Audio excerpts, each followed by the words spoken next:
Nabi SAW mengatakan 5 perkara apabila ada pada satu kaum, maka Allah Ta'ala akan menimpakan 5 musibah. Yang pertama, tidaklah perzinahan ada dalam satu kaum seolah-olah dihalalkan, kecuali Allah Ta'ala akan menimpakan penyakit kulit, penyakit taun, atau jenis penyakit yang tidak pernah terjadi seperti AIDS.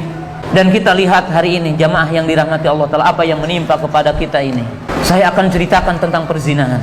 Ada seseorang yang mengeluh, dan ini pertanyaan yang nyata. Dikisahkan dalam satu keluarga, anaknya berpacaran dengan seorang laki-laki, sampai si wanita ini pingin menikahinya atau pingin dinikahinya, pingin menikah dengan si laki-laki tersebut, tapi bapaknya melarangnya.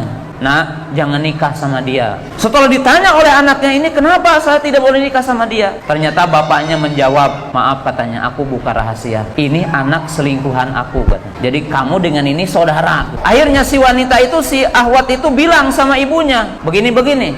Kata ibunya, nikah saja katanya. Kenapa? Sebab kamu juga bukan anak bapak kamu ini. Kenapa? Kamu juga hasil selingkuh katanya. Subhanallah, ini nyata ya, bukan cerita bohong. Keburukan menimpa kepada kita. Dan tidaklah satu kaum mengurangi takarannya, mengurangi timbangannya ketika berjual beli, kecuali Allah akan menimpakan 3 hukuman. Pertama, kemarau yang panjang, kesulitan yang hidup, dan pemimpin-pemimpin yang zalim.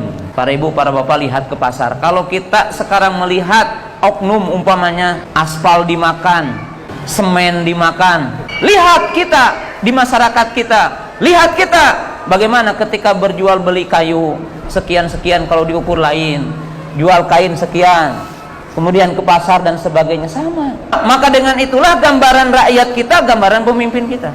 Gambaran pemimpin kita adalah gambaran rakyat kita. Dan tidaklah satu kaum menahan zakat-zakat mereka, kecuali Allah menahan turunnya hujan.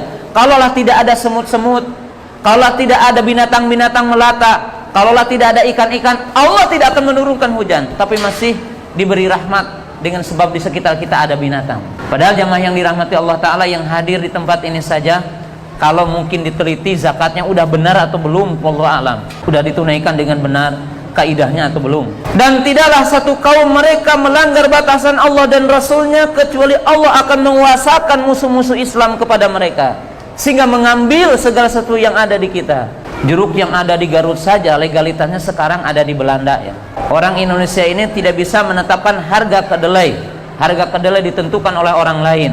Walaupun Indonesia itu dari Sabang sampai Merauke, kata orang mengatakan tongkat pun jadi tanaman. Di tempat yang sumber minyak adalah orang berebut tentang minyak, dan ini adalah fitnah, tidak berkah. Dan tidaklah satu kaum pemimpinnya tidak berhukum dengan hukum Allah, kecuali akan terjadi pertikaian di antara mereka, dan keburukannya untuk seluruh rakyatnya. Hadis ini menunjukkan, jika kita jadi seorang mukmin, jadi antum jadi seorang dai, bagaimana membereskan negara, bereskan dulu rakyatnya. Membutuhkan waktu, sehingga nanti akan muncul orang-orang yang baik yang dipilih oleh kita. Kalau orang mengatakan ini mimpi, bukan mimpi, begitulah Nabi SAW mengajarkan. Dan demikianlah para ulama berjalan, mereka berdakwah. Itu tidak berarti bahwa ahli sunnah mendukung kezaliman, tapi yang beda bagaimana menegakkan amar ma'ruf nahi mungkar yang benar, dan bagaimana melakukan perubahan tajdid di tengah-tengah apa?